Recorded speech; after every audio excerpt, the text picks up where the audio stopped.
प्रणम्य शिरसा नेमिं गुणरेण विभूषणं महावीरं सम्मत्तरेण निलयं पयडि समुक्कित्तनं वोच्छं नमिऊणनेमि चन्दम् असहाय परक्कमं महावीरं बन्धुदय सत्यजुत्तम् ओघादेशे थवं वोच्छं।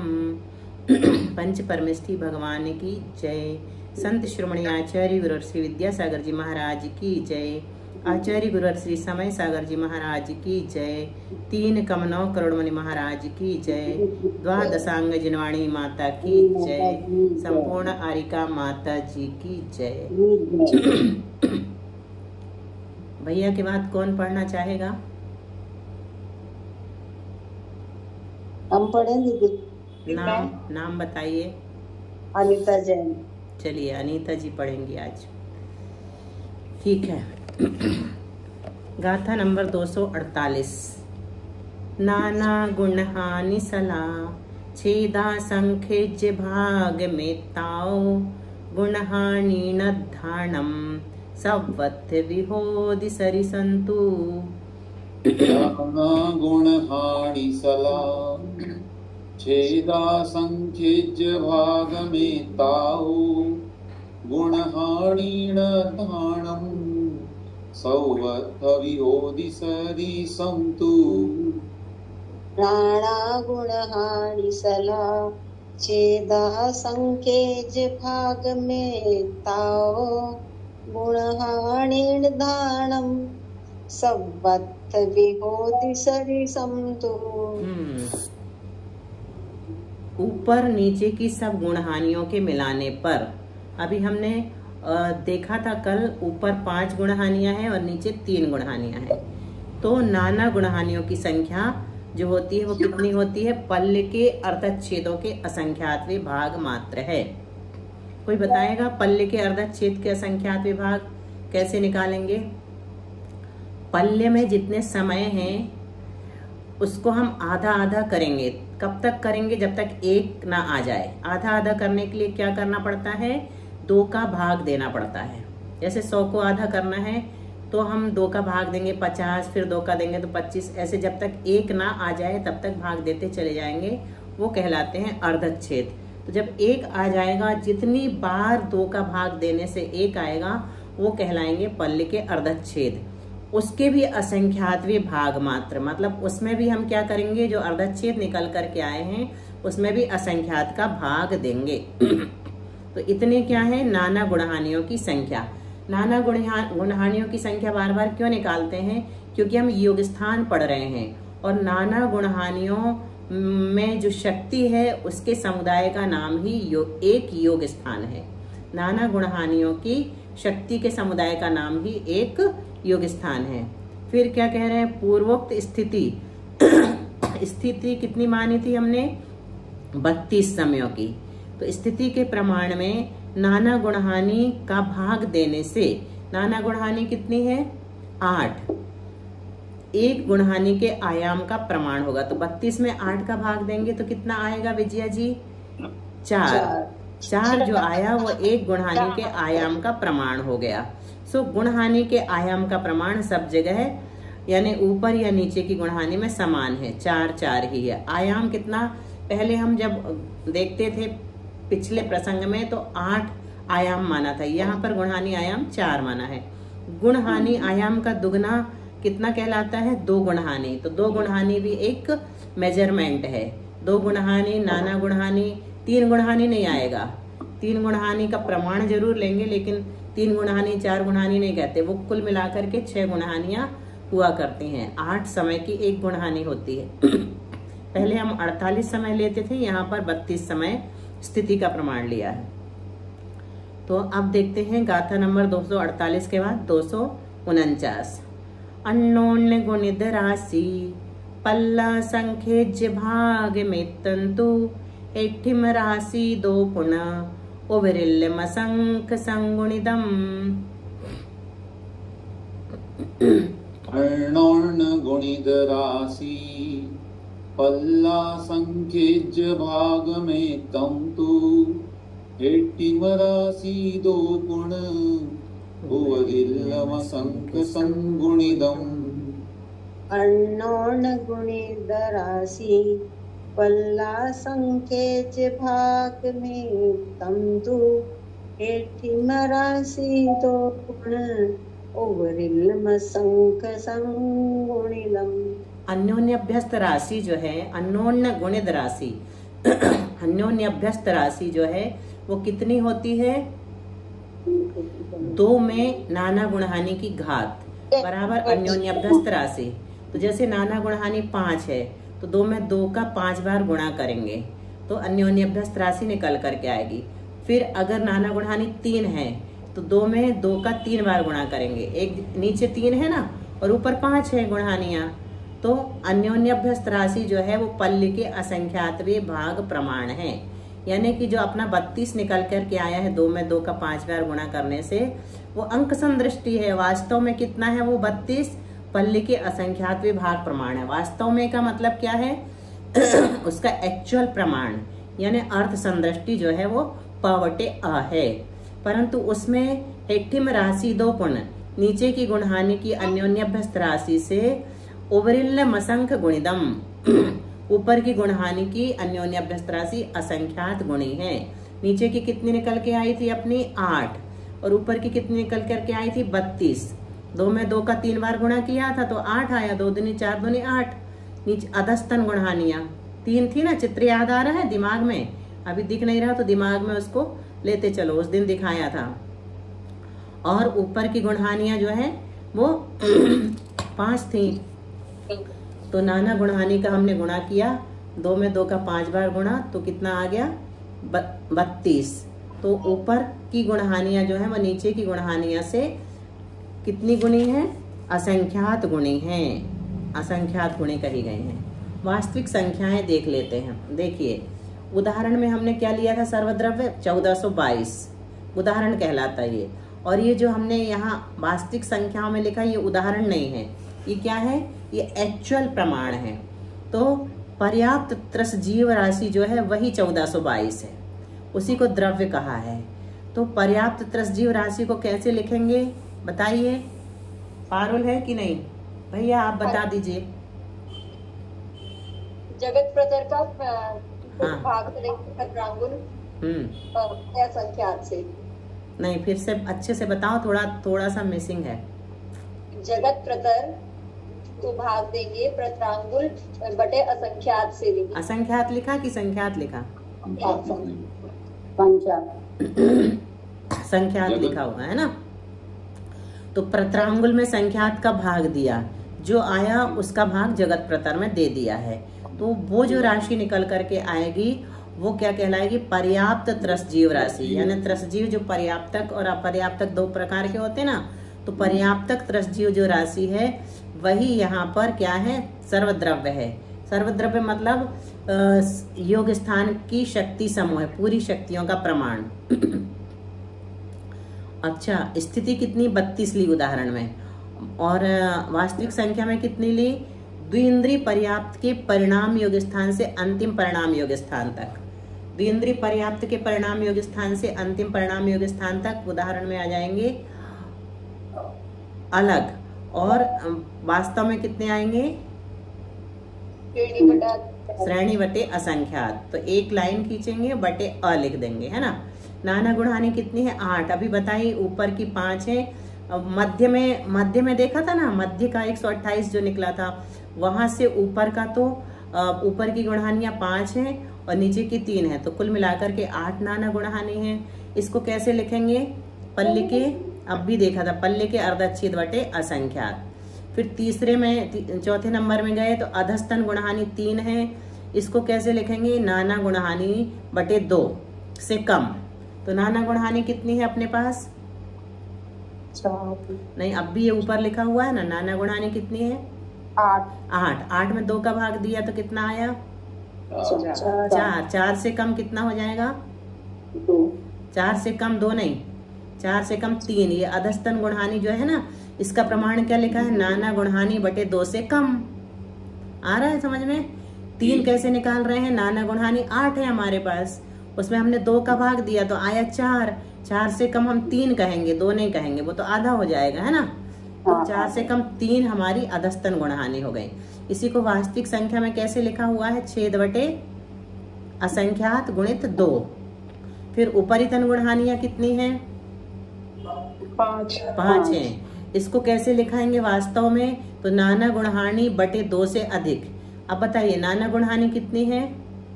8 में 2 का भाग दिया तो कितना आया? 4 से अधिक कितना हो जाएगा? 5। तो ये उपरितन गुणहानि निकल गई। उसको वास्तव में लिखा वास्तविक गणित में तो छेद बटे असंख्यात गुणित 2 प्लस कर दिया, ऊपर वाले में माइनस कर दिया था कुछ कम। अब चलिए गुणहानि आयाम। गुणहानि आयाम कितना होता है? स्थिति बटे नाना गुणहानि। स्थिति कितनी है? ऊपर लिखी हुई है 32 और नाना गुणहानि भी ऊपर लिखी हुई है कितनी? 8। तो 32 में 8 का भाग दिया कितना आया? 4। यही गुणहानि आयाम है। 4 जो है गुणहानि आयाम मतलब 4 वर्गणाओं का एक स्पर्धक होता है, ऐसे वही गुणहानि आयाम कहलाता। लंबाई उतने की एक गुणहानि हो जाएगी। स्पर्धकों के समूह को गुणहानि कहते हैं ना। तो श्रेणी बटे असंख्यात बटे छेद बटे असंख्यात। श्रेणी बटे असंख्यात में अर्धच्छेद बटे असंख्यात का भाग देंगे। श्रेणी बटे असंख्यात क्या है अपना वास्तविक गणित में? बाजू से देख के बताते जाओ। स्थिति को कैसे लिखेंगे? श्रेणी बटे असंख्यात।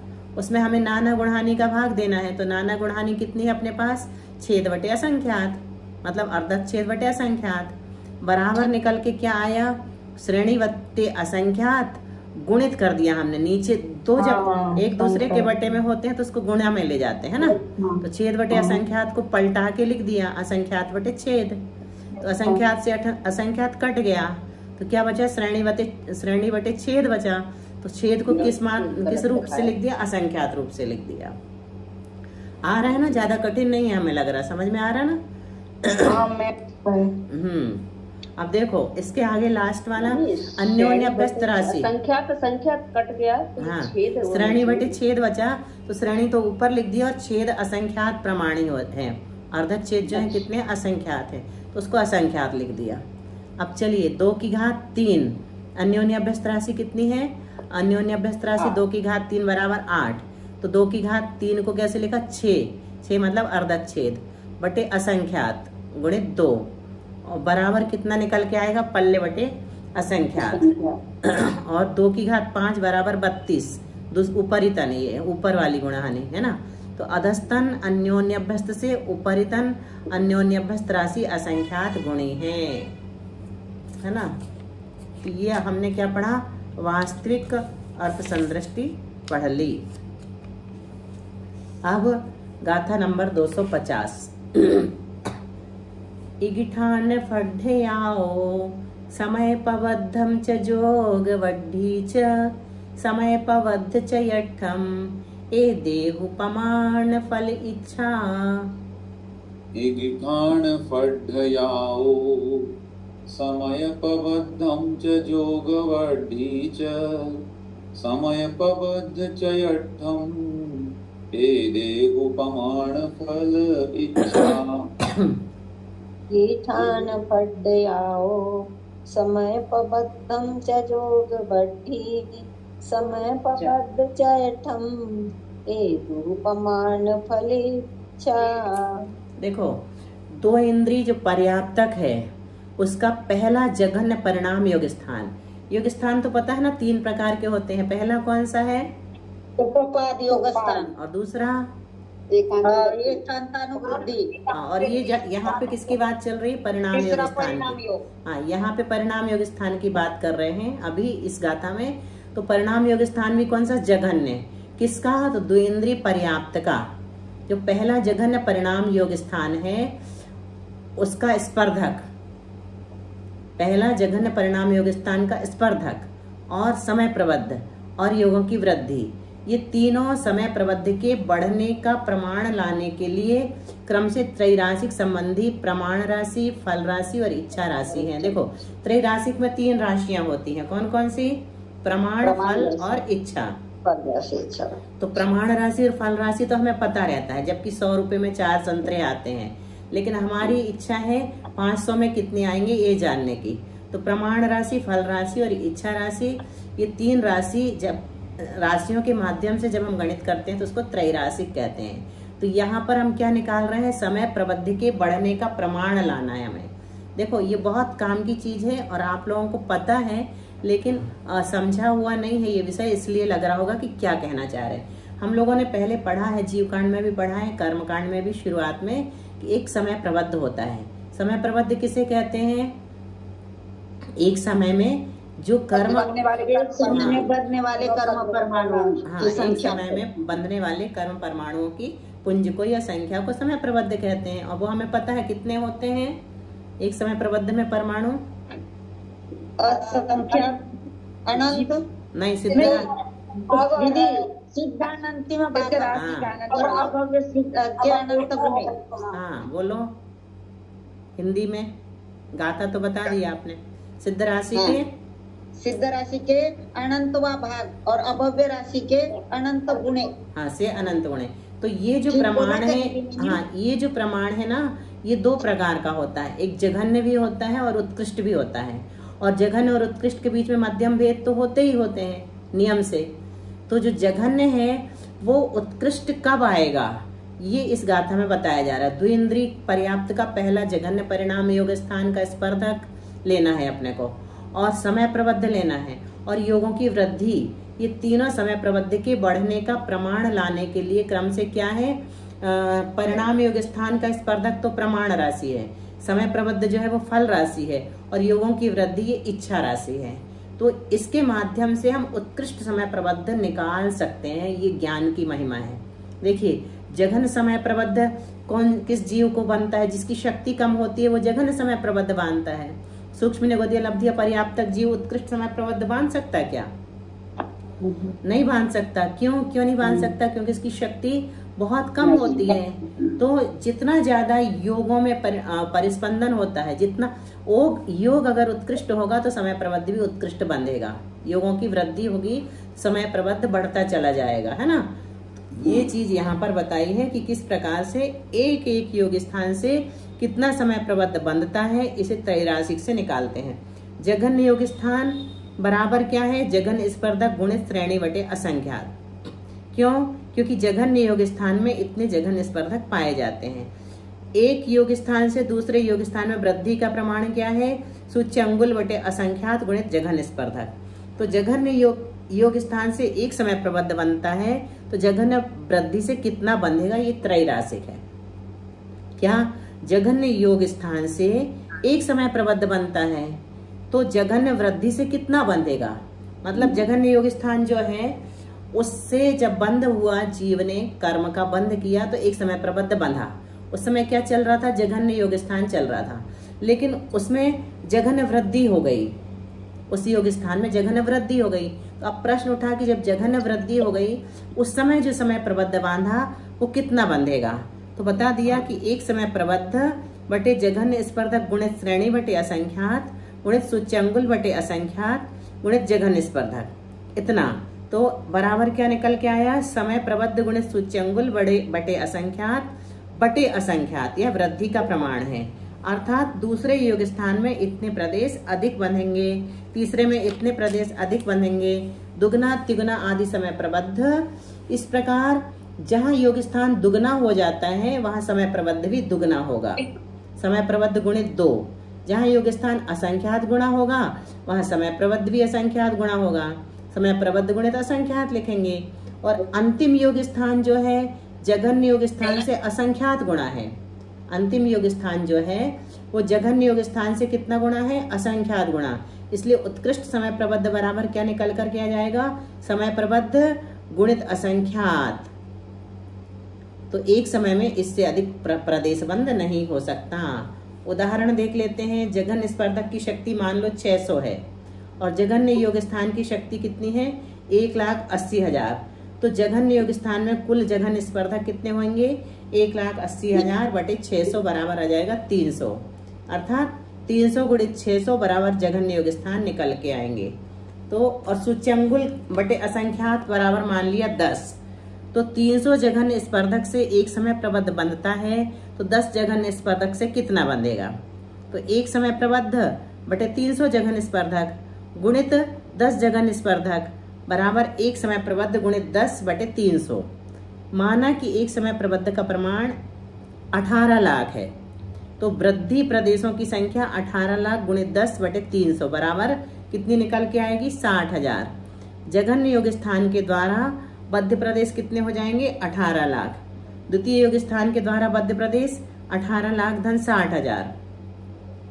तृतीय योग स्थान के द्वारा बद्ध प्रदेश 18 लाख धन 1,20,000। ऐसे बढ़ते चले जाएंगे। ऐसे सदृश वृद्धि करते करते दुगना तिगुना आदि समय प्रबद्ध होता है और अंत में जाकर के उत्कृष्ट हो जाता है। देखिए गाथा नंबर 251 में क्या बताते हैं। बी इंद्रिय पज्जत जहन्नठाना दुसन्निपुण्यस्य उक्कसट्ठाणोत्य जो गट्ठाना कमे उड्ढा। बी इंद्रिय पज्जत जहन्नठाना दुसन्निपुण्यस्य उक्कसट्ठाणोत्य जो गट्ठाना कमे उड्ढा। इंद्रिय पज्जत जहन्नठाना दुसन्निपुण्यस्य उक्कसट्ठाणोत्य जो गट्ठाना कमे उड्ढा। देखो जघन्य परिणाम योग स्थान किसको होता है? तो दो इंद्रिय पर्याप्तक के होता है। इसके पहले कौन से योग स्थान होते हैं? उपवाद योग स्थान होते हैं। देखो उपवाद योग स्थान 28 होते हैं और एकांतानुवृद्धि योग स्थान भी 28 होते हैं और परिणाम स्थान भी 28 होते हैं। कुल मिलाकर के कितने हो जाते हैं? 84। तो दो इंद्रिय पर्याप्त के जघन्य परिणाम योग स्थान से लेकर संगी पर्याप्त के उत्कृष्ट परिणाम योग स्थान, उत्कृष्ट परिणाम योग स्थान किसको होगा? संगी पर्याप्त के तक परिणाम योग स्थान क्रम से एक एक स्थान में समान वृद्धि प्रमाण से बढ़ते हुए जानने चाहिए। समान वृद्धि मतलब एक एक चय बढ़ता चला जाता है। और क्या कहते हैं आगे देखते हैं। सेढ़िये संख्ये जिदिमा तस्य जहन्नस्य फड्डया होन्ति अंगुल असंख्य भागा ठाणम पड़ी फड्डया उड्ढा। सेढ़िय संख्ये जदिमा तस्य जहन्नस्य फड्डया होन्ति अंगुले असंख्य भागा ठाणम पड़ी फड्डया उड्ढा। सेढ़िय संख्ये जदिमा तस्य जहन्नस्य फड्डया होन्ति अंगुल असंख्य भागा ठाणम पड़ी फड्डया उड्ढा। द्विंद्रिय पर्याप्तक का जघन्य परिणाम योग स्थान कितना है? सेढ़ी संख्येज दिमा जगत श्रेणी के असंख्यात विभाग प्रमाण जघन्य स्पर्धकों के समूह रूप जहन्नस्य फड्डया होन्ति। और इसके बाद हर एक स्थान के प्रति अंगुल असंख्य भागा सूच्यंगुल के असंख्यात विभाग प्रमाण जघन्य स्पर्धक बढ़ते हैं। जघन्य स्पर्धक के जितने अविभाग प्रतिच्छेद हैं उनका सूच्यंगुल के असंख्यात विभाग से गुणा करो।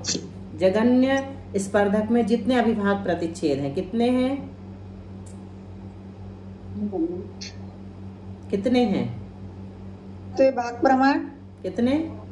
पल्ले के असंख्यात विभाग प्रमाण। पल्ले के असंख्यात विभाग प्रमाण उनका भी हमें क्या करना है? सूच्यंगुल के असंख्यात विभाग से गुणा करना है।